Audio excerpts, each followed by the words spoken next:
जय माता दी भक्तों। गुप्त नवरात्रि के दूसरे दिन महाविद्या माँ तारा की पूजा करने का नियम है।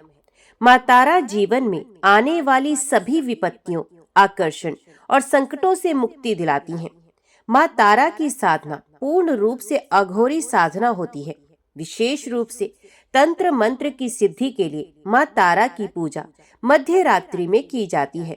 माँ तारा की साधना करने से मनुष्य को अलौकिक सुख के साथ साथ शांति और समृद्धि भी प्राप्त होती है। माँ तारा अपने सभी भक्तों और उपासकों की सभी मनोकामनाओं को पूर्ण भी करती हैं। इसके साथ ही माँ तारा को धन से जुड़ी समस्याओं के लिए भी पूजा जाता है। मुक्ति प्रदान करने वाली देवी होती हैं माँ तारा। माँ तारा के 3 स्वरूप हैं। इनका रंग नीला है, इसलिए इन्हें नील सरस्वती भी कहा जाता है। इसके अलावा माँ तारा को उग्र तारा के नाम से भी जाना जाता है। माँ अपना उग्र रूप धारण करके अपने भक्तों के सभी कष्टों को दूर करती हैं और अपने भक्तों को मोक्ष भी प्रदान करती हैं। इनकी पूजा करने से काम, क्रोध, मोह और लोभ से भी मुक्ति मिल जाती है। माँ तारा का तीसरा स्वरूप है माँ एकचटा। भगवान शिव द्वारा समुद्र मंथन के समय हलाहल विष का पान करने पर उनके शरीर में जो भयानक पीड़ा हुई, उसके निवारण के लिए इन्हीं देवी तारा ने माता के स्वरूप में भगवान शिव को अपना अमृतमय दुग्ध पान कराया था, जिसके कारण भगवान शिव को समस्त प्रकार के शारीरिक कष्टों से मुक्ति मिल गई थी। देवी तारा जगत जननी माता के रूप में और घोर से घोर संकटों की मुक्ति हेतु प्रसिद्ध है। देवी तारा का निवास स्थान घोर महाशमशान है, जहाँ पर हमेशा चिता जलती रहती हो और ज्वलंत चिता के ऊपर देवी तारा नग्न अवस्था या फिर बाग पहनकर खड़ी होती हैं। देवी तारा नर खप्पर और हड्डियों की मालाओं से सुशोभित हैं। सर्पों को आभूषण के रूप में ये धारण करती हैं। देवी तारा प्रत्याघात अपने दाहिने पैर को आगे करके युद्ध लड़ने के लिए तैयार होती हैं। उसी प्रकार धारण कर शव या चेतना रहत शिव के ऊपर आरूढ़ है। देवी के मस्तक पंच कपाल से सुसज्जित हैं। ये नव यवन संपन्न है। नील कमल के समान 3 नेत्रों से उन्नत स्तन मंडल और नूतन मेघ के समान कांति वाली हैं। विकट दंत पंक्ति और घोर अट्टहास करने के कारण देवी का स्वरूप अत्यंत उग्र और डरावना लगता है। देवी का स्वरूप बहुत डरावना और भयंकर है और वास्तविक रूप से देवी चिता के ऊपर जल रहे शव पर आरूढ़ है और इन्होंने अपना दाहिना पैर भगवान शिव की छाती पर रखा हुआ है। देवी घोर नील वर्ण की हैं, महाशंख की माला धारण करती हैं और छोटे कद की हैं। कहीं कहीं पर ये देवी अपनी लज्जा निवारण हेतु बागंबर भी धारण करती हैं। सर्वप्रथम स्वर्गलोक के रत्न दीप में वैदिक कल्पोक्त तथ्य तथा वाक्यों को देवी काली के मुख से सुनकर भगवान शिव अपनी पत्नी पर बहुत प्रसन्न हुए। भगवान शिव ने महाकाली से पूछा, आदि काल में अपने भयंकर मुख वाले रावण का विनाश किया, तब आश्चर्य से युक्त आपका ये स्वरूप तारा नाम से विख्यात हुआ। उस समय समस्त देवताओं ने आपकी स्तुति की थी और आप अपने हाथों में खड्ग, नरमुंड वार तथा अभय मुद्रा धारण किए हुए थी। मुख से चंचल झवा बाहर कर आप भयंकर रूप वाली लग रही थी। आपका वे विकराल रूप देखकर सभी देवता गण भय से आतुर होकर कांप उठे थे। आपके भयंकर विकराल रौद्र रूप को देखकर उन्हें शांत करने के निमित्त श्री ब्रह्मा जी आपके पास गए थे। समस्त देवताओं को ब्रह्मा जी के साथ देखकर देवी लज्जित होकर आप खड्ग से अपनी लज्जा के निवारण का प्रयास करने लगी। रावण वध के समय आप अपने रौद्र रूप के कारण नग्न हो गई थी और स्वयं ब्रह्मा जी ने आपकी लज्जा के निवारण हेतु आपको व्याघ्र चर्म प्रदान किया था। इसी रूप से देवी लंबोदी के नाम से भी विख्यात हुई। तारा रहस्य तंत्र के अनुसार भगवान राम केवल निमित्त मात्र हैं। वास्तव में भगवान राम की विध्वंस शक्ति देवी तारा ही थी, जिन्होंने लंकापति रावण का वध किया था। देवी तारा की पूजा करते समय सफेद या नीले रंग के फूल उन्हें अर्पित किए जाते हैं और भोग में माँ को अनार के दाने अर्पित करने चाहिए। जिन लोगों के शत्रु या विरोधी उन्हें अक्सर परेशान करते हैं या उनकी वजह से मानसिक तनाव रहता है, ऐसे लोगों को गुप्त नवरात्रि के दूसरे दिन माँ तारा का ध्यान करके अपनी जो भी समस्याएं हैं, अपनी परेशानियों के निवारण हेतु माँ से प्रार्थना करनी चाहिए। माँ अपने ऐसे भक्तों की समस्याएं दूर करके उन्हें शत्रु और विरोधियों से दूर करती हैं। उनके शत्रु और विरोधी माँ तारा की कृपा से शांत हो जाते हैं। माना जाता है कि माँ तारा की कृपा से समस्त ग्रह को भी शांत किया जा सकता है। माँ तारा की भक्ति भाव से पूजा करने से किस्मत बदल जाती है, साथ ही धन की प्राप्ति भी हो सकती है। इसके लिए आज के दिन आपको अपने घर में अपनी माता का सम्मान करना चाहिए। हो सके तो माता को प्रिय वस्तुएं उपहार में देनी चाहिए। उनकी पसंद का भोजन उन्हें बनाकर खिलाना चाहिए। तो सब प्रेम से बोलो, भगवती तारा माता की जय। आइए अब सुनते हैं देवी भागवत पुराण का नवरात्रि के दिनों में पढ़ा जाने वाला दूसरे दिन का पाठ। व्यास जी बोले, हे महाराज जन्मेजय, महिषासुर ने समस्त दानवों को खिन्न मस्तक देखकर महिष का वह रूप त्याग कर तत्काल सिंह का रूप धारण किया। तत्पश्चात भयानक गर्जन करके गर्दन के बाल फैलाकर अपने तीक्ष्ण नख दिखाकर देवताओं को भयभीत करता हुआ वे देव सेना पर टूट पड़ा। उसने गरुड़ के ऊपर अपने नाखूनों से आघात करके उन्हें रक्त से लथपथ कर दिया। पुनः सिंह रूपधारी उस दानव ने विष्णु की भुजा पर अपने नखों से प्रहार किया। भगवान विष्णु ने उसे देखकर कुपित हो तत्काल अपना सुदर्शन चक्र लेकर उस दैत्य को मार डालने की इच्छा से बड़े वेग से उस पर चला दिया। भगवान विष्णु ने उस महिषासुर पर ज्यों ही अपने चक्र से तेज प्रहार किया, त्यों ही वे महान शक्तिशाली महिष का रूप धारण कर भगवान विष्णु को अपनी सींगों से मारने लगा। वक्ष स्थल पर सिंह के आघात से व्याकुल होकर भगवान विष्णु बड़े वेग से भागकर अपने लोक को चले गए। विष्णु को पलायित देख शंकर जी भी बहुत भयभीत हो गए और उसे सर्वथा अवध्य मानकर कैलाश पर्वत पर चले गए। ब्रह्मा जी भी उसके डर से तत्काल अपने लोक को चले गए। महाबली इंद्र वज्र धारण किए हुए सम्रांगण में डटे रहे। वरुण देव अपना पाशास्त्र लेकर धैर्य पूर्वक खड़े रहे। यमराज अपना दंड धारण किए युद्ध करने के लिए सावधान होकर खड़े थे। यक्ष अधिपति कुबेर युद्ध करने के लिए पूर्ण रूप से उदित थे और अग्निदेव बर्छी लेकर युद्ध करने के विचार से स्थित थे। नक्षत्रों के नायक चंद्रमा तथा भगवान सूर्य दोनों एक साथ युद्ध करने के लिए खड़े हो गए और उस दानव श्रेष्ठ महिषासुर को देखकर उन्होंने युद्ध करने का निश्चय कर लिया। इतने में क्रूर सर्पों के समान बाण समूहों की वर्षा करती हुई क्रुद्ध दानवी सेना वहां आ गई। वह दानव राज महिष का रूप धारण करके खड़ा था। उस समय देवता तथा असुर पक्ष के योद्धाओं का भीषण गर्जन होने लगा। देवताओं तथा दानवों के बीच हो रहे महाभयानक संग्राम में धनुष के टंकार तथा ताल ठोंकने की ध्वनि मेघ गर्जना जैसी प्रतीत हो रही थी। अभिमान में चूर महाबली दैत्य महिषासुर अपनी सींगों से पर्वत शिखर फेंक फेंक कर देव समूह पर प्रहार कर रहा था।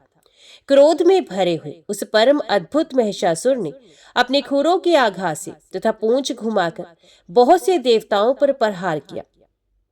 तत्पश्चात लड़ने के लिए उदित देवता तथा गंधर्व भयभीत हो गए और महिषासुर को देखकर इंद्र भी भाग गए।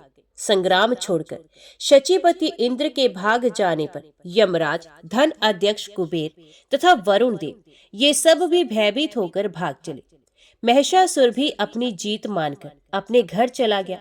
इंद्र के भाग जाने के बाद उनके द्वारा त्यक्त ऐरावत हाथी, सूर्य का उच्च श्रवा घोड़ा तथा दूध देने वाली कामधेनु गो को उसने हस्तगत कर लिया। तत्पश्चात उसने शीघ्र ही सेना को साथ में लेकर स्वर्ग जाने का मन में निश्चय किया। इसके बाद शीघ्र ही देवलोक पहुंचकर महिषासुर ने भयाक्रांत देवताओं के द्वारा पहले से ही छोड़ दिए गए उनके राज्य पर आधिपत्य कर लिया। इसके बाद उस रमणीय इंद्रासन पर महिषासुर आसीन हुआ और उसने राज्य संचालन के लिए देवताओं के स्थान पर दानवों को स्थापित कर दिया। इस प्रकार पूरे 100 वर्ष तक भीषण युद्ध करके अभिमान में चूर उस दैत्य ने इंद्र पद प्राप्त किया। सभी देवता उस महिषासुर से प्रताड़ित होकर स्वर्ग से निकल गए और बहुत वर्षों तक पर्वत की गुफाओं में घूमते फिरते रहे। हे राजा, तब थके हुए सभी देवतागण ब्रह्मा जी की शरण में गए। उस महिषासुर के भय से त्रस्त वे सभी देवता समस्त वेद वेदांगों के पारगामी विद्वान, शांत स्वभाव वाले और स्वयं ब्रह्मा के मन से उत्पन्न मरीचि आदि प्रमुख मुनियों एवं सिद्धों, किन्नरों, गंधर्वों, चारणों, उर्गों तथा पन्नगों द्वारा निरंतर सेवित रजोगुण से संपन्न चार मुख वाले जगन्नाथ प्रजापति वेदगर्भ कमल के आसन पर विराजमान तथा समस्त संसार के गुरु देवादिदेव ब्रह्मा जी की स्तुति करने लगे। देवता बोले, हे संपूर्ण दुख दूर करने वाले पद्मयोनि ब्रह्मा जी, इस समय सभी देवता संग्राम में दानवेंद्र महिषासुर से पराजित होकर गिरि कंदराओं में कालक्षेप कर रहे हैं। स्थान च्युत हो जाने के कारण उन्हें महान कष्ट उठाना पड़ रहा है। हमारी ऐसी दशा देखकर भी क्या आपको दया नहीं आती? ये कैसी विचित्र बात है। क्या निर्लोभी पिता सैकड़ों अपराधों से युक्त अपने पुत्रों को त्याग कर उन्हें कष्ट में पड़े रहना देख सकता है? तब फिर दैत्यों द्वारा सताए गए असहाय देवताओं की, जो आपके चरण कमलों में भक्ति में लगे रहते हैं, उपेक्षा आज आप क्यों कर रहे हैं? दुष्ट महिषासुर देवलोक का साम्राज्य भोग रहा है। ब्राह्मणों द्वारा यज्ञ में दी हुई पवित्र हवि को वे स्वयं ले लेता है। वे दुष्ट आत्मा असुर स्वर्ग के पारिजात पुष्पों को अपने उपभोग में लाता है तथा समुद्र की निधि स्वरूप उस कामधेनु गो को भी वही उपयोग कर रहा है। हे देवेश, हम लोग देवताओं की विषम स्थिति का वर्णन कहाँ तक करें? आप तो अपने ज्ञान से दैत्यों की सारी कुचेष्टा जानते ही हैं। आप संपूर्ण कार्यों को जानने वाले हैं। अतः हे प्रभु, हम सभी देवता आपके चरणों में आ पड़े हैं। हे देवेश, देवता जहाँ कहीं भी जाते हैं वहीं पहुंचकर विविध चरित्रों वाला, पापमय विचारों वाला तथा दुष्ट आचरण वाला वह महिषासुर उन्हें पीड़ित करने लगता है। हे विभो, अब आप ही हमारे रक्षक हैं, हमारा कल्याण कीजिए। यदि आप हमारी रक्षा नहीं करेंगे तो दैत्यों के भीषण अत्याचार रूपी दावानल से पीड़ित हम लोग आप सदृश शांति वाला, अनंत तेजस्वी प्रजापति, देवताओं के पूज्य आदि पिता तथा कल्याणकारी प्रभु को छोड़कर किसकी शरण में जाए? व्यास जी बोले, इस प्रकार स्तुति करके संपूर्ण देवता हाथ जोड़कर प्रजापति ब्रह्मा को प्रणाम करने लगे। उन सबके मुख पर अत्यंत उदासी छाई हुई थी। तब उन्हें इस प्रकार दुखी देखकर लोक पितामह ब्रह्मा जी उन्हें सुख पहुंचाते हुए मधुर वाणी में कहने लगे। ब्रह्मा जी बोले, हे देवताओं, मैं क्या करूं? वर पाने के कारण वह दैत्य अभिमानी हो गया है। उसका वध कोई स्त्री ही कर सकती है, पुरुष नहीं। ऐसी परिस्थिति में मैं क्या कर सकता हूँ? हे देवताओं, हम सब लोग पर्वत श्रेष्ठ कैलाश पर चले। वहां विराजमान संपूर्ण कर्मों के ज्ञाता भगवान शंकर को आगे करके वहां से वैकुंठ धाम को चले, जहां भगवान विष्णु रहते हैं। उनसे मिलकर हम लोग देवताओं के कार्य के विषय में विशेष रूप से विचार करेंगे। ऐसा कहकर ब्रह्मा जी हंस पर सवार होकर कार्य सिद्धि के लिए देवताओं को साथ लेकर कैलाश की ओर चल पड़े। तभी शिव जी अपने ध्यान योग से सभी देवताओं सहित ब्रह्मा जी को आता हुआ जानकर अपने भवन से बाहर निकल आए। एक दूसरे को देखकर उन्होंने परस्पर प्रणाम किया। उन सभी देवताओं ने भी भगवान शंकर तथा ब्रह्मा जी को प्रणाम किया और वे दोनों अत्यंत प्रसन्न हो गए। शिवजी वहां सभी देवताओं को पृथक पृथक आसन देकर सबके यथास्थान बैठ जाने पर स्वयं भी अपने आसन पर बैठ गए। तब ब्रह्मा जी से कुशल प्रश्न करके भगवान शिव ने देवताओं से कैलाश आने का कारण पूछा। शिवजी बोले, हे ब्राह्मण, इंद्र आदि देवताओं के साथ आपके यहाँ आने का क्या प्रयोजन है? हे महाभाग, वे कारण अवश्य बताइए।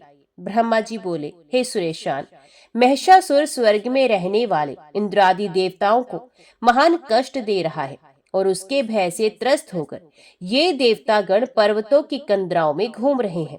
महिषासुर यज्ञ भाग स्वयं ग्रहण कर रहा है। अन्य अनेक दैत्य भी देवताओं के शत्रु बन गए हैं। उन सबसे पीड़ित होकर ये सभी लोकपाल आपकी शरण में आए हैं। हे शंभो, इसी गुरुतर कार्य के लिए मैंने इन देवताओं को आपके भवन पर पहुंचा दिया है। अतः हे सुरेश्वर, अब इनके कार्य के विषय में जो उचित जान पड़े वह आप करें। हे भूत भावन, संपूर्ण देवताओं का भार अब आप पर है। व्यास जी बोले। ब्रह्मा जी का ये वचन सुनकर भगवान शंकर मुस्कुराते हुए कोमल वाणी में ब्रह्मा जी से ये वचन कहने लगे। शिवजी ने कहा, हे विभु, आपने ही तो पूर्व काल में महिषासुर को वरदान देकर देवताओं के लिए ऐसा अनर्थकारी कार्य किया है। अब इसके बाद हमें क्या करना चाहिए? आपके वर के प्रभाव से ही वह इतना बली, पराक्रमी तथा सभी देवताओं के लिए भयदायक हो गया है।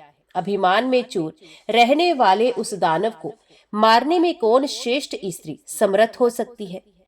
ना तो मेरी भार्या रुद्राणी और ना आपकी भार्या ब्रह्माणी संग्राम में जाने योग्य है। महाभाग्यवती ये देवियां संग्राम भूमि में जाकर भी भला युद्ध किस प्रकार करेंगी? इंद्र की पत्नी महाभागा इंद्राणी भी युद्ध कला में कुशल नहीं, तब दूसरी कौन सी देवांगना उस मदोमत पापी को मारने में समर्थ है? अतः मेरा तो ये विचार है कि हम लोग इसी समय भगवान विष्णु के पास चलकर और उनकी स्तुति करके देवताओं का कार्य करने के लिए उन्हीं को शीघ्रता पूर्वक प्रेरित करें। परम बुद्धिमानों में श्रेष्ठ वे विष्णु संपूर्ण कार्यों को सिद्ध करने में कुशल हैं। उन्हीं वासुदेव से मिलकर इस कार्य के संबंध में विचार करना चाहिए। वे किसी परपंच अथवा बुद्धि से कार्य सिद्ध होने का उपाय बना देंगे। व्यास जी बोले। भगवान शंकर की ये बात सुनकर ब्रह्मा आदि समस्त श्रेष्ठ देवता ये ठीक है ऐसा कहकर उठ खड़े हुए और वे सब अपने अपने वाहनों पर सवार हो शिवजी के साथ तुरंत वैकुंठ की ओर चल दिए। उस समय कार्य सिद्धि के सूचक अनेक शुभ शकुन देखकर वे सब अत्यंत प्रसन्न हुए। शुभ सूचना देने वाली शीतल, मंद तथा सुगंधित हवाएं चलने लगी और पवित्र पक्षी सर्वत्र मार्ग में मंगल में बोली बोलने लगे। आकाश निर्मल हो गया और दिशाएं स्वच्छ हो गई। इस प्रकार देवताओं की यात्रा में मानो सब मंगल ही मंगल हो गया। हे राजन, उन देवताओं ने शीघ्रता पूर्वक भगवान विष्णु की प्रिय धाम वैकुंठ में पहुंचकर वहां उन श्रीहरि का विशाल सदन देखा, जो संपूर्ण शोभाओं से युक्त तथा दिव्य महलों से सुशोभित था।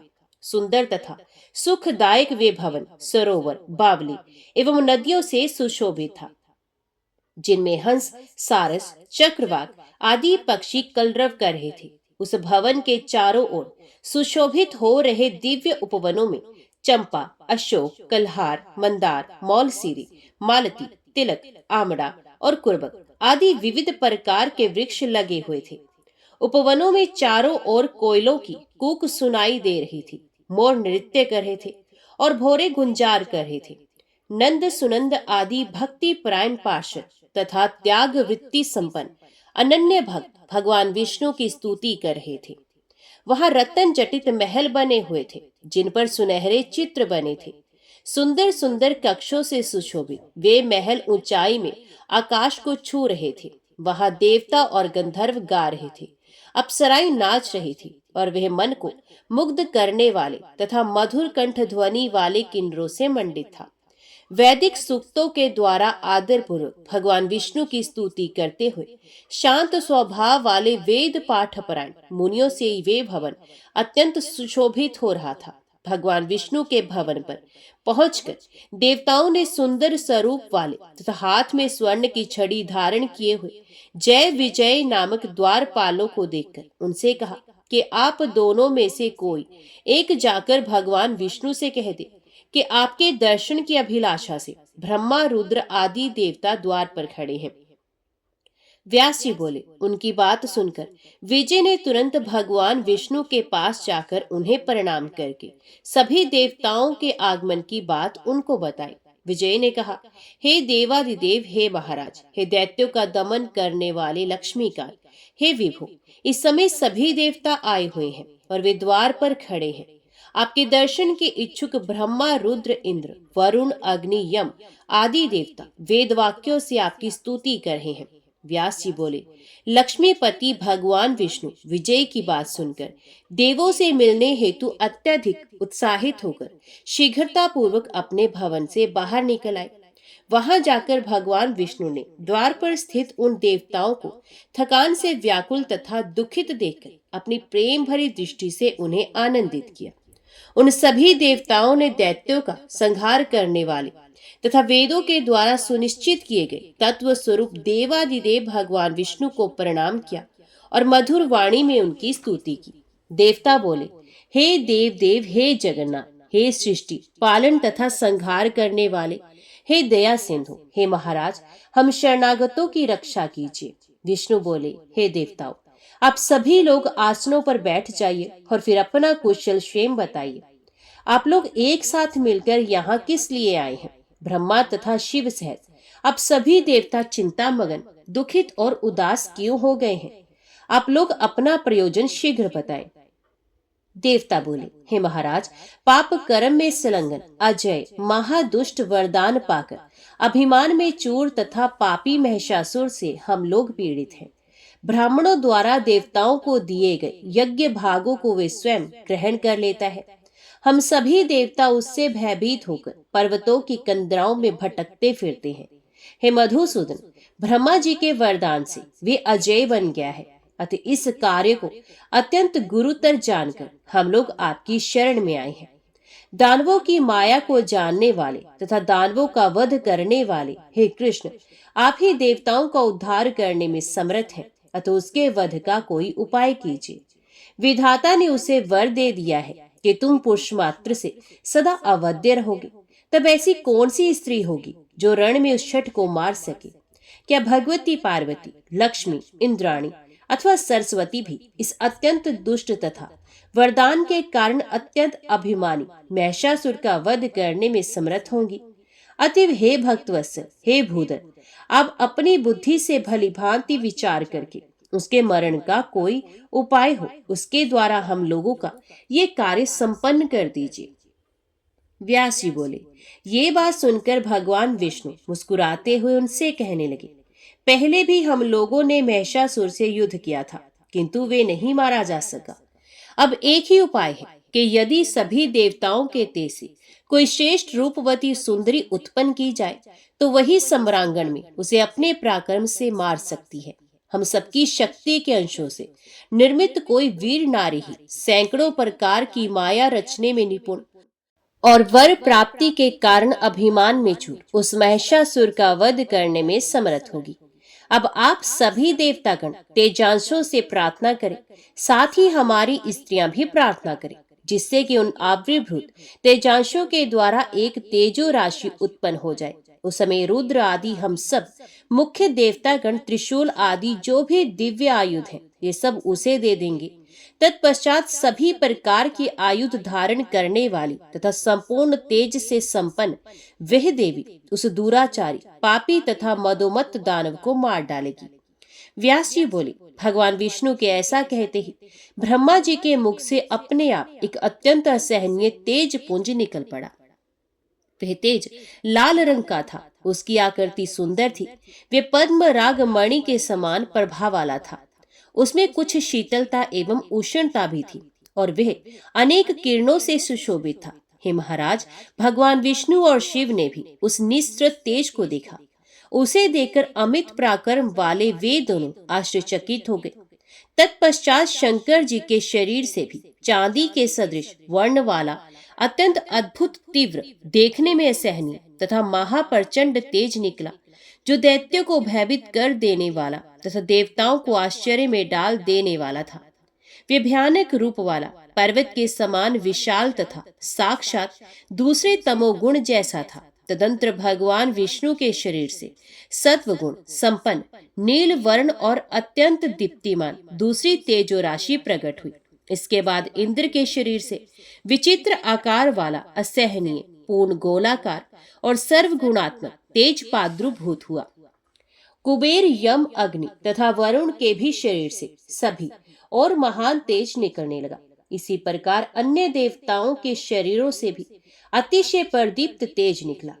वे महान तेजो राशि अत्यंत दीप्तिमान थी, दूसरे हिमालय पर्वत के सदृश। उस महादिव्य तेजो राशि को देखकर विष्णु आदि सभी प्रधान देवता आश्चर्यचकित हो गए। उसी क्षण वहां सभी देवताओं की देखते देखते उस तेज पुंज से अत्यंत श्रेष्ठ, सुंदर तथा सबको विस्मित कर देने वाली एक स्त्री प्रकट हुई। सभी देवताओं के शरीर से आविर्भूत वह नारी त्रिगुणात्मिका, 18 भुजाओं वाली, मनोहर, त्रिवर्णा तथा विश्व को मोह में डालने वाली साक्षात महालक्ष्मी थी। वे उज्जवल मुख वाली, कृष्ण वर्ण के नेत्रों वाली, अत्यंत लाल अधरोष्ट से सुशोभित, ताम्र वर्ण की हथेली से सुंदर लगने वाली, कांति से संपन्न तथा दिव्य आभूषणों से अलंकृत थी।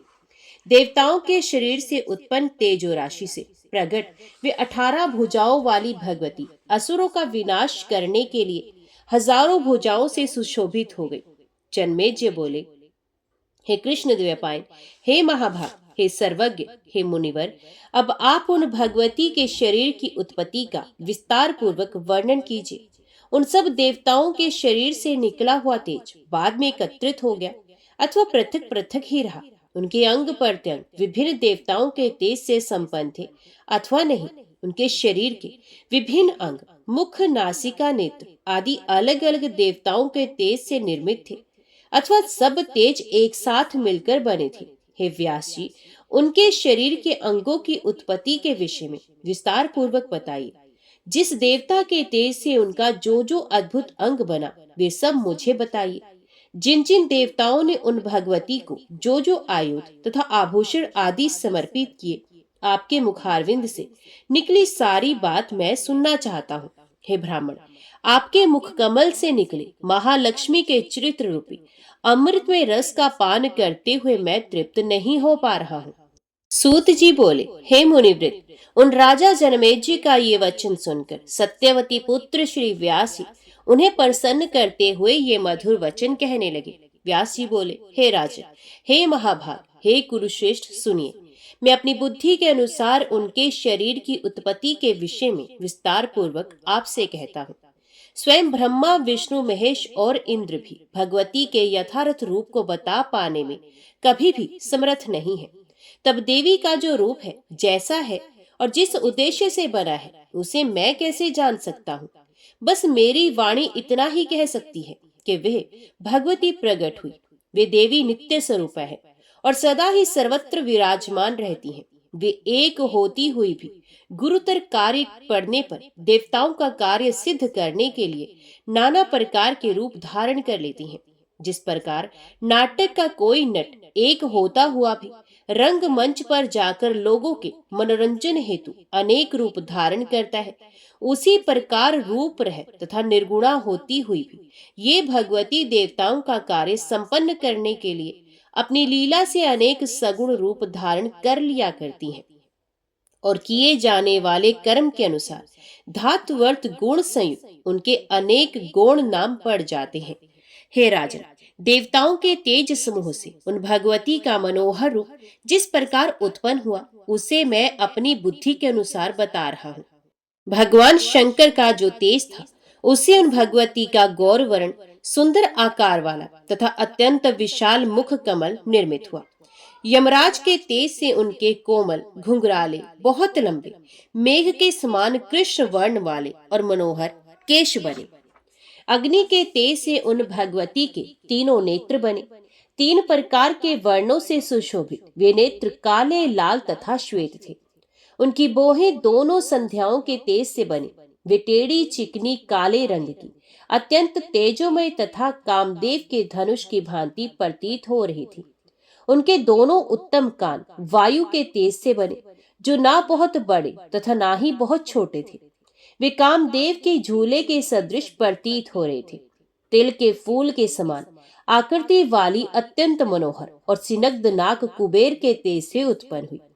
हे राजन, उन देवी के नुकीले, चिकने, चमकीले कुंद के अग्रभाग के सदृश तथा समान दांत प्रजापति के तेज से उत्पन्न हुए। उनका रक्त वर्ण अधरोष्ट अरुण के तेज से उत्पन्न हुआ तथा ऊपर का अत्यंत मनोहर उत्तरोष्ट, ऊपर का ओष्ठ कार्तिकेय के तेज से उत्पन्न हुआ। उन देवी के 18 भुजाएं विष्णु के तेज से प्रकट हुई तथा उनकी रक्त वर्ण की अंगुलियां वसुओं के तेज से उत्पन्न हुई। उनके दोनों उत्तम स्तन चंद्रमा के तेज से आविर्भूत हुए तथा 3 रेखाओं से युक्त उनका मध्य भाग इंद्र के तेज से उत्पन्न हुआ। उनकी जांघें तथा उरु प्रदेश वरुण के तेज से उत्पन्न हुए तथा उनका विशाल नितंब पृथ्वी के तेज से उत्पन्न हुआ। हे राजन, इस प्रकार उस तेजो राशि से सुंदर आकार वाली, दिव्य रूप से संपन्न तथा मधुर स्वर वाली भगवती नारी रूप में प्रकट हुई। मनोहर अंग प्रत्यंग वाली, सुंदर दांतों वाली तथा भव्य नेत्रों वाली उन देवी को देखकर महिषासुर से पीड़ित समस्त देवता अत्यंत आनंदित हो उठे। उसी समय भगवान विष्णु ने सभी देवताओं से कहा, हे देवताओं, अब आप लोग अपने अपने सभी शुभ भूषण एवं आयुध इन देवी को प्रदान करें। अपने अपने आयुधों से नानाविध तेजस्वी शस्त्र उत्पन्न करके सभी लोग शीघ्र ही देवी को अर्पित कर दे। व्यास जी बोले, हे राजन, तब भगवान विष्णु का ये वचन सुनकर सभी देवता बहुत प्रसन्न हुए। वे तुरंत महालक्ष्मी को वस्त्र आभूषण और अपने अपने आयुध प्रदान करने लगे। क्षीर सागर ने देवी को दिव्य रक्त वर्ण वाले, महीन तथा कभी भी जीर्ण न होने वाले 2 वस्त्र, निर्मल तथा मनोहर हार, करोड़ों सूर्यों के समान प्रकाशमान दिव्य चूड़ामणि, 2 सुंदर कुंडल तथा कड़े प्रसन्नता पूर्वक दिए। विश्वकर्मा ने भुजाओं पर धारण करने के लिए बाजूबंद और अनेक प्रकार के रत्न जटित दिव्य कंकण पर संचित होकर उन्हें प्रदान किए। साथ ही त्वष्टा ने मधुर ध्वनि वाले, चमकीले, स्वच्छ, रत्न जटित और सूर्य के समान प्रकाशमान 2 नूपुर पैरों में पहनने के लिए उन्हें प्रदान किए। महासमुद्र ने उन्हें गले में धारण करने के लिए मनोहर कंठहार और रत्नों से निर्मित तेजोमय अंगूठियां प्रदान की। वरुण देव ने कभी न मुरझाने वाले कमलों की माला, जो सुगंध से परिपूर्ण थी तथा जिस पर भौरे मंडरा रहे थे, और जो वैजयंती नामक माला भगवती को प्रदान की। हिमवान ने प्रसन्न होकर उन्हें नाना प्रकार के रत्न तथा स्वर्ण के समान चमकीले वर्ण वाला एक मनोहर सिंह वाहन के रूप में प्रदान किया। सभी लक्षणों से संपन्न तथा सुंदर रूप वाली वे कल्याण में श्रेष्ठ भगवती दिव्य आभूषणों से विभूषित होकर सिंह पर आरूढ़ होकर अत्यंत सुशोभित हो रही थी। तत्पश्चात भगवान विष्णु ने अपने चक्र से उत्पन्न करके सहस्त्र अरों वाला, तेज संपन्न और दैत्यों का सर काट लेने की सामर्थ्य वाला एक चक्र उन्हें प्रदान किया। शंकर जी ने अपने त्रिशूल से उत्पन्न करके भगवती को एक ऐसा उत्तम त्रिशूल अर्पण किया जो दानवों को काट डालने की शक्ति से संपन्न तथा देवताओं के भय का नाश करने वाला था। वरुण देव ने अपने शंख से उत्पन्न करके प्रसन्नचित होकर देवी जी को एक ऐसा शंख प्रदान किया जो मंगल में अत्यंत उज्जवल तथा तीव्र ध्वनि करने वाला था।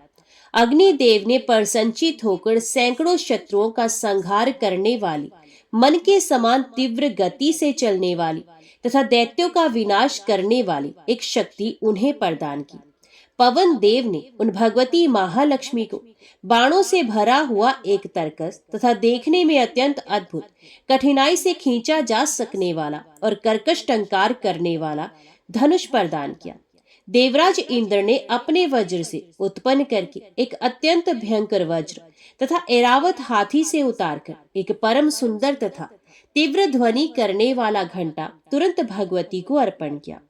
यमराज ने अपने कालदंड से आविर्भूत एक ऐसा दंड भगवती को प्रदान किया जिससे वे समय आने पर सभी प्राणियों का अंत करते थे। ब्रह्मा जी ने गंगा जल से परिपूर्ण दिव्य कमंडलू और वरुण देव ने अपना पाश उन्हें प्रसन्नता पूर्वक प्रदान किया। हे राजन, काल ने महालक्ष्मी को खड़ग तथा ढाल दिए और विश्वकर्मा ने उन्हें तीक्ष्ण परशु अर्पण किया। कुबेर ने भगवती को एक स्वर्ण में पान पात्र तथा वरुण ने उन्हें दिव्य तथा मनोहर कमल पुष्प प्रदान किया। प्रसन्न मन वाले त्वष्टा ने सैकड़ों घंटों के समान ध्वनि करने वाली और दानवों का विनाश कर डालने वाली कोमोद की नामक गदा उन्हें प्रदान की।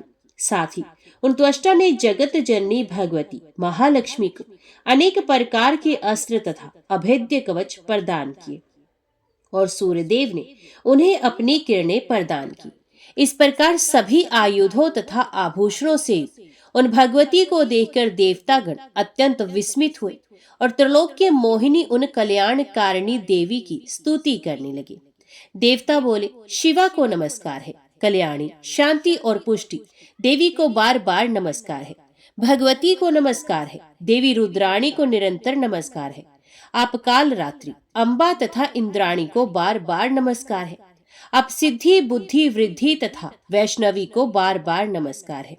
पृथ्वी के भीतर स्थित रहकर जो पृथ्वी को नियंत्रित करती हैं, किंतु पृथ्वी जिन्हें नहीं जान पाती, उन परा परमेश्वरी की मैं वंदना करता हूँ।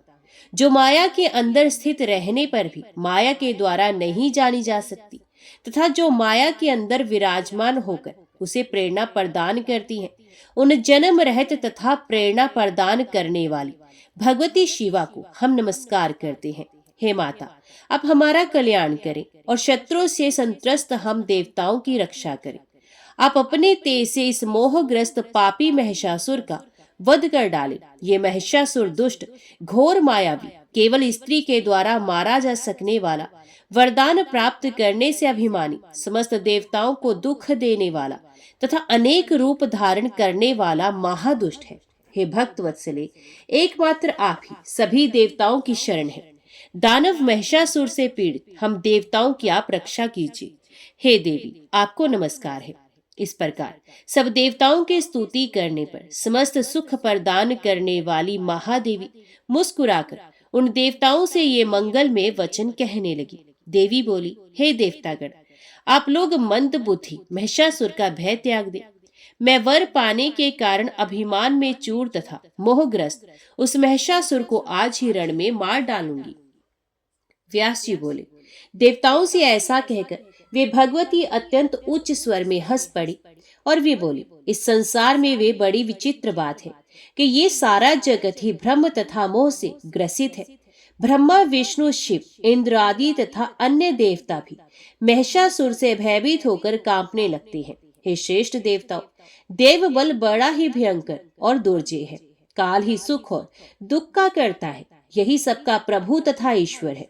सृष्टि पालन तथा संहार करने में समर्थ रहते हुए भी वे ब्रह्मा आदि मोहग्रस्त हो जाते हैं, कष्ट भोगते हैं और महिषासुर के द्वारा सताए जाते हैं। मुस्कुराकर ऐसा कहने के पश्चात देवी अट्टहास करने लगी। उस अट्टहास का महाभयानक गर्जन दानवों को भयभीत कर देने वाला था। उस अद्भुत शब्द को सुनकर पृथ्वी कांपने लगी। सभी पर्वत चलायमान हो गए और अगाध महासमुद्र में विक्षोभ उत्पन्न होने लगा। उस शब्द से सुमेरु पर्वत हिलने लगा और सभी दिशाएं गूंज उठी। उस तीव्र ध्वनि को सुनकर सभी दानव भयभीत हो गए। सभी देवता परम प्रसन्न होकर आपकी जय हो, हमारी रक्षा करो, ऐसा उन देवी से कहने लगे। अभिमान में चूर महिषासुर भी वे ध्वनि सुनकर क्रुद्ध हो उठा। उस ध्वनि से संशंकित महिषासुर ने दैत्यों से पूछा, ये कैसी ध्वनि है? इस ध्वनि के उद्गम स्थल को जानने के लिए दूतगण तत्काल यहाँ से जाए। कानों को पीड़ा पहुंचाने वाला ये अति भीषण शब्द किसने किया है? देवता या दानव, जो कोई भी इस ध्वनि को उत्पन्न करने वाला हो, उस दुष्ट आत्मा को पकड़कर मेरे पास ले आए।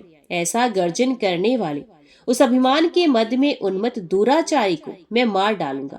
मैं क्षीण आयु तथा मंद बुद्धि वाले उस दुष्ट को अभी यमपुरी पहुंचा दूंगा। देवता मुझसे पराजित होकर भयभीत हो गए हैं, अतः वे ऐसा गर्जन कर ही नहीं सकते। दानव भी ऐसा नहीं कर सकते, क्योंकि वे सब तो मेरे अधीन है। तो फिर ये मूर्खतापूर्ण चेष्टा किसकी हो सकती है? अब दूतगण इस शब्द के कारण का पता लगाकर मेरे पास शीघ्र आए। तत्पश्चात मैं स्वयं वहां जाकर ऐसा व्यर्थ कर्म करने वाले उस पापी का वध कर दूंगा। व्यास जी बोले, महिषासुर के ऐसा कहने पर वे दूत शब्द के कारण का पता लगाते लगाते समस्त सुंदर अंगों वाली, 18 भुजाओं वाली, दिव्य विग्रहमयी, सभी प्रकार के आभूषणों से अलंकृत, संपूर्ण शुभ लक्षणों से संपन्न, उत्तम आयुध धारण करने वाली और हाथ में मधुपात्र लेकर बार बार उसका पान करती हुई भगवती के पास पहुंच गए। उन्हें देखकर वे भयभीत हो गए और व्याकुल तथा संशंकित होकर वहां से भाग चली। महिषासुर के पास आकर वे उससे ध्वनि का कारण बताने लगे। दूत बोले, हे दैत्येंद्र, वे कोई प्रौढ़ा स्त्री और देवी की भांति दिखाई देती है। उस स्त्री के सभी अंगों में आभूषण विद्यमान है तथा वे सभी प्रकार के रत्नों से सुशोभित है।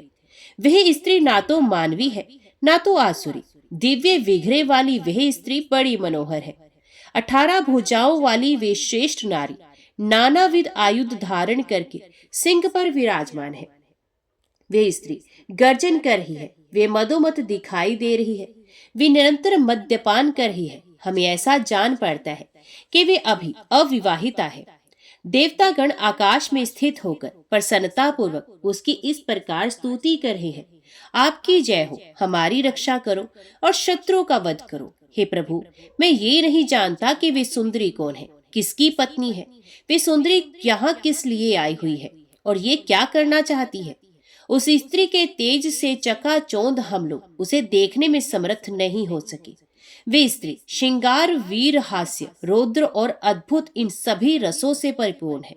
इस प्रकार की अद्भुत स्वरूप वाली नारी को देखकर हम लोग बिना कुछ कहे ही आपके आज्ञा अनुसार लौट आए। हे राजन, अब इसके बाद क्या करना है?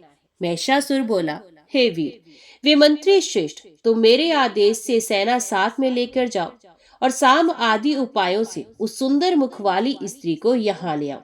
यदि वह स्त्री साम, दान और भेद इन 3 उपायों से भी यहाँ न आए तो उस सुंदरी को बिना मारे ही पकड़कर मेरे पास ले आओ। यदि वे मृग नयनी प्रीति पूर्वक आएगी तो मैं हंस के समान बोहों वाली उस स्त्री को प्रसन्नता पूर्वक अपनी पटरानी बनाऊंगा। मेरी इच्छा समझकर जिस प्रकार रसभंग ना हो वैसा करना। मैं उसकी रूपराशि की बात सुनकर मोहित हो गया हूँ।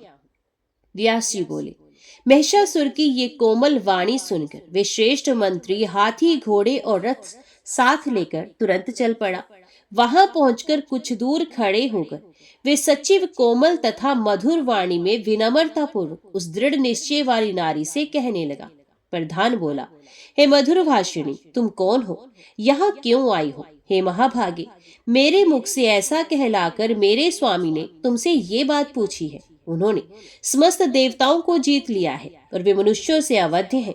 हे चारों लोचने, ब्रह्मा जी से वरदान पाने के कारण वे बहुत गर्वयुक्त रहते हैं। वे दैत्यराज महेश बड़े बलवान हैं और अपनी इच्छा के अनुसार वे सदा विविध रूप धारण कर सकते हैं। सुंदर वेश तथा मनोहर विग्रह वाली आप यहाँ आई हुई हैं। ऐसा सुनकर मेरे प्रभु महाराज महिषासुर आपको देखना चाहते हैं। वे मनुष्य का रूप धारण करके आपके पास आएंगे। हे सुंदर अंगों वाली, आपकी जो इच्छा होगी हम उसी को मान लेंगे। हे बाल मृग के समान नेत्रों वाली, अब आप उन बुद्धिमान राजा महेश के पास चले, और नहीं तो मैं स्वयं जाकर आपके प्रेम में लीन राजा महेश को यहाँ ले आऊं। हे देवेशी, आपके मन में जैसी इच्छा होगी मैं वही करूंगा। आपके रूप के विषय में सुनकर वे पूर्ण रूप से आपके वशवर्ती हो गए हैं। हे करभोरू, अब शीघ्र बताएं, मैं उसी के अनुसार कार्य करूंगा। व्यास जी बोले, हे महाराज, उसके ये बात सुनकर नारी श्रेष्ठ भगवती जोर से हंसकर मेघ के समान गंभीर वाणी में उससे कहने लगी। देवी बोली, हे मंत्रीवर, मुझे देव माता के रूप में जानो। मैं सभी दैत्यों का नाश करने वाली तथा महालक्ष्मी नाम से विख्यात हूँ। दानवेंद्र महिषासुर से पीड़ित और यज्ञ भाग से बहिष्कृत सभी देवताओं ने उसके संहार के लिए मुझसे प्रार्थना की है। हे मंत्री श्रेष्ठ, इसलिए उसके वध के लिए पूर्ण रूप से तत्पर होकर मैं बिना किसी सेना के अकेली ही आज यहाँ आई हूँ।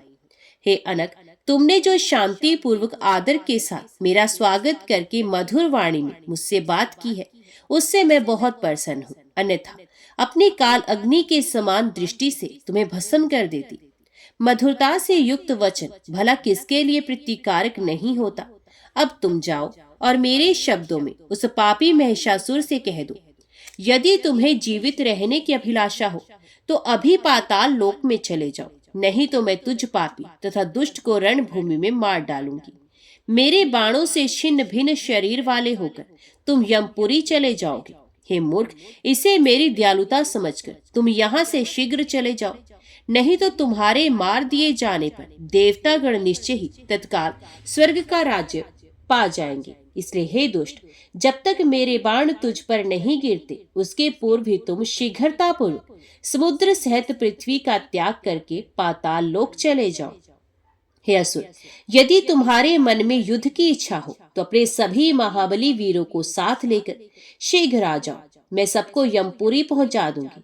हे महामूढ़, मैंने युग युग में तुम्हारे जैसे असंख्य दैत्यों का संहार किया है, उसी प्रकार मैं तुम्हें भी रण में मार डालूंगी। मेरा सामना करके तुम मेरे शस्त्र धारण करने के परिश्रम को सफल करो, नहीं तो ये श्रम व्यर्थ हो जाएगा। कामपीड़ित तुम रणभूमि में मेरे साथ युद्ध करो। हे दुरात्मा, तुम इस बात पर अभिमान मत करो कि मुझे ब्रह्मा का वर प्राप्त हो गया है। हे मूढ़, केवल स्त्री के द्वारा वध्य होने के कारण तुमने श्रेष्ठ देवताओं को बहुत पीड़ित किया है। अतः ब्रह्मा जी का वचन सत्य करना है, इसलिए स्त्री का अनुपम रूप धारण करके मैं तुझ पापी का संहार करने के लिए यहाँ आई हूँ। हे मूढ़, यदि जीवित रहने की तुम्हारी इच्छा हो तो इसी समय देवलोक छोड़कर तुम सर्पों से भरे पाताल लोक अथवा जहां तुम्हारी इच्छा हो वहां जाओ। व्यास जी बोले, देवी ने उससे ऐसा कहा। तब उनकी बात सुनकर वे पराक्रमशाली मंत्री श्रेष्ठ उनसे सार गर्भित वचन कहने लगा। हे देवी, आप अभिमान में चूर होकर एक साधारण स्त्री के समान बात कर रही हैं। कहाँ वे महिषासुर और कहाँ ये युद्ध तो असंभव ही दिखता है। आप यहाँ अकेली हैं और उस पर भी सद्य युवावस्था को प्राप्त सुकुमार बाला है। इसके विपरीत वे महिषासुर विशाल शरीर वाला है। ऐसी स्थिति में उनकी और आपकी तुलना कल्पनातीत है। उनके पास हाथी, घोड़े और रथ से परिपूर्ण, पैदल सैनिकों से संपन्न तथा अनेक प्रकार के आयुधों से सज्जित अनेक प्रकार की सेना है। मालती के पुष्पों को कुचल डालने में गजराज को भला कौन सा परिश्रम करना पड़ता है। हे सुजगने, उसी प्रकार युद्ध में आपको मारने में महिषासुर को कुछ भी प्रयास नहीं करना पड़ेगा। यदि मैं आपको थोड़ा भी कठोर वचन कह दूं तो वे श्रृंगार रस के विरुद्ध होगा और मैं रस भंग से डरता हूँ। हमारे राजा महिषासुर देवताओं के शत्रु हैं, किंतु वे आपके प्रति अनुराग युक्त हैं।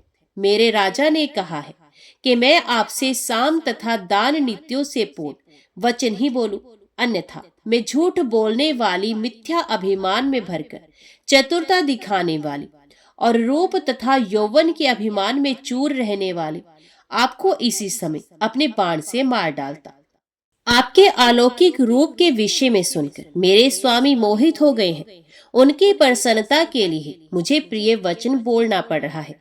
उनका संपूर्ण राज्य तथा धन आपका है, क्योंकि वे महाराज महिषासुर निश्चय ही आपके दास हो चुके हैं।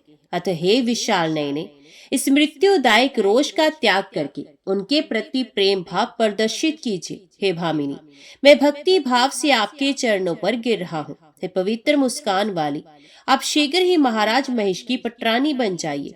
महिषासुर को स्वीकार कर लेने से आपको तीनों लोकों का संपूर्ण उत्तम वैभव तथा समस्त सांसारिक सुख प्राप्त हो जाएगा।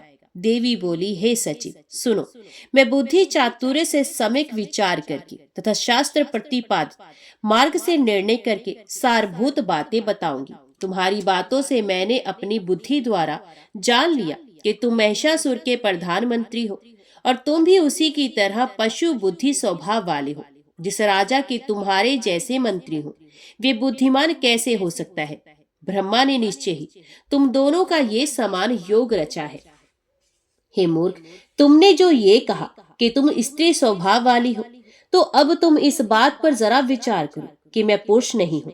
वस्तुत उसी के स्वभाव वाली मैं इस समय स्त्री वेश धारणी हो गई हूँ। तुम्हारे स्वामी महिषासुर ने पूर्व काल में जो स्त्री से मारे जाने का वरदान मांगा था, उसी से मैं समझती हूँ कि वे महामूर्ख हैं।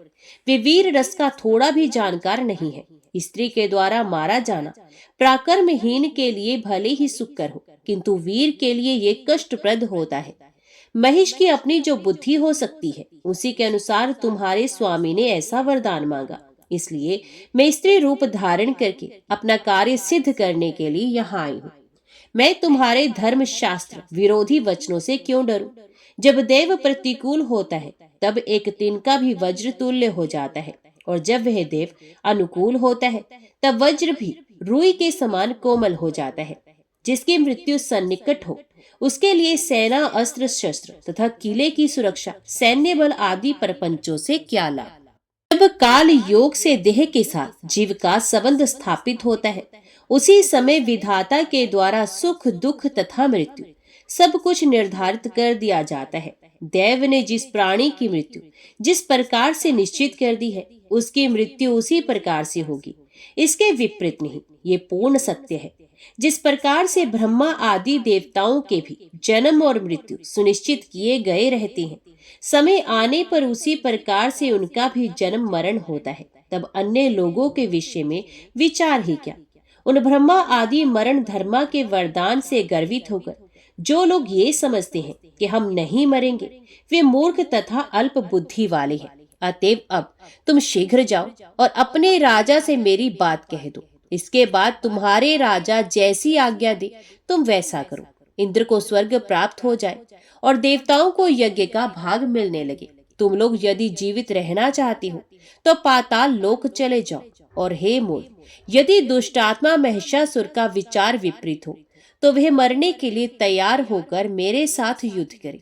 यदि तुम ये मानते हो कि विष्णु आदि प्रधान देवता तो युद्ध में पहले ही परास्त किए जा चुके हैं, तो उस समय उसका कारण था विपरीत भाग्य तथा ब्रह्मा जी का वरदान। देवी का ये वचन सुनकर वे दानव सोचने लगा, अब मुझे क्या करना चाहिए? मैं इसके साथ युद्ध करूं या राजा महिष के पास वापस चला जाऊं? किंतु ये भी है कि कामातुर महाराज महिष ने विवाह के लिए उसे राजी करने की मुझे आज्ञा दी है, तो फिर रस भंग करके मैं राजा के पास लौटकर कैसे जाऊं? अंत में अब मुझे यही विचार उचित प्रतीत होता है कि बिना युद्ध किए ही राजा के पास शीघ्र चला जाऊं और जैसा सामने उपस्थित है वैसा उनको बता दूं। उसके बाद बुद्धिमानों में श्रेष्ठ राजा महिष अपने चतुर मंत्रियों से विचार विमर्श करके जो उचित समझेंगे उसे करेंगे। मुझे अचानक स्त्री के साथ युद्ध नहीं करना चाहिए, क्योंकि जय अथवा पराजय इन दोनों में राजा का अप्रिय हो सकता है। यदि ये सुंदर स्त्री मुझे मार डाले अथवा मैं ही जिस किसी उपाय से इसको मार डालूं, तब भी राजा महेश निश्चित रूप से कुपित होंगे। अतः अब मैं वहीं पर चलकर इस सुंदरी के द्वारा आज जो कुछ कहा गया है वे सब राजा महेश को बता दूंगा। तत्पश्चात उनकी जैसी रुचि होगी वैसा वे करेंगे। ऐसा विचार करके वे बुद्धिमान मंत्री राजा महेश के पास चला गया और उसे प्रणाम कर दोनों हाथ जोड़कर कहने लगा, हे राजन, सुंदर रूप वाली वह देवी सिंह पर आरूढ़ है। उस मनोहर देवी की 18 भुजाएं हैं और उस श्रेष्ठ देवी ने उत्तम कोटि के आयुध धारण कर रखे हैं। हे महाराज, मैंने उससे कहा कि हे भामिनी, तुम राजा महिष से प्रेम कर लो और तीनों लोकों के स्वामी उन महाराज की प्रिय पटरानी बन जाओ। केवल तुम ही उनकी पटरानी बनने योग्य हो, इसमें कोई संशय नहीं। वे तुम्हारे आज्ञाकारी बनकर सदा तुम्हारे अधीन रहेंगे। हे सुमुखी, महाराज महेश को पति रूप में प्राप्त करके तुम चिरकाल तक तीनों लोगों के ऐश्वर्य का उपभोग कर समस्त स्त्रियों में सौभाग्यवती बन जाओगी। मेरा ये वचन सुनकर विशाल नयनों वाली वे सुंदरी गर्व के आवेग से विमोहित होकर मुस्कुराती हुई मुझसे ये बात बोली, मैं देवताओं का हित करने के विचार से महिषी के गर्भ से उत्पन्न उस अधम पशु महिष को देवी के लिए बलि चढ़ा दूंगी। हे मंदबुद्धि, इस संसार में भला कौन मूर्ख स्त्री महिष को पति रूप में स्वीकार कर सकती है? क्या मुझ जैसी स्त्री पशु स्वभाव वाले उस महिषासुर से प्रेम कर सकती है? हे मूर्ख, सींग वाली तथा जोर जोर से चिल्लाने वाली कोई महिषी ही उस श्रृंगधारी महिष को अपना पति बना सकती है, किंतु मैं वैसी मूर्ख नहीं हूँ। देवी ने पुनः कहलाया है, मैं तो देवताओं के शत्रु तुझ महिषासुर के साथ रणक्षेत्र में युद्ध करूंगी और तुम्हें मार डालूंगी। हे दुष्ट, यदि जीवित रहने की तुम्हारी इच्छा है तो अभी पाताल लोक चले जाओ। हे राजन, उस मदमत स्त्री ने ऐसी बहुत कठोर बात मुझसे कही। उसे सुनकर बार बार विचार करने के बाद मैं यहाँ लौट आया हूँ, आपका रस भंग ना हो ये सोचकर मैंने उसके साथ युद्ध नहीं किया, और फिर आपकी आज्ञा के बिना मैं व्यर्थ ही युद्ध कैसे कर सकता था? हे राजन, वह स्त्री सदा अपने बल से अत्यंत उन्मत्त हो रही है। होनी के विषय में मैं नहीं जानता, आगे ना जाने क्या होगा। इस विषय में आप ही प्रमाण हैं। इसमें परामर्श देना मेरे लिए अत्यंत कठिन है। इस समय हमारे लिए युद्ध करना अथवा पलायन कर जाना, इन दोनों में कौन श्रेष्ठकर होगा, इसके निर्णय मैं नहीं कर पा रहा हूँ। जय माँ भगवती, जय माँ दुर्गा। आज के वीडियो में इतना ही। उम्मीद करती हूँ वीडियो आपको पसंद आई होगी। वीडियो पसंद आई हो तो वीडियो को लाइक और चैनल को सब्सक्राइब जरूर कीजिएगा। जय माता दी लिखकर कमेंट बॉक्स में अपनी हाजिरी और अपने सुझाव देना ना भूलेगा। तो मिलते हैं अगली कथा अगली वीडियो के साथ। तब तक के लिए देखते व सुनते रहिए। जय मां कंजक, जय माता दी।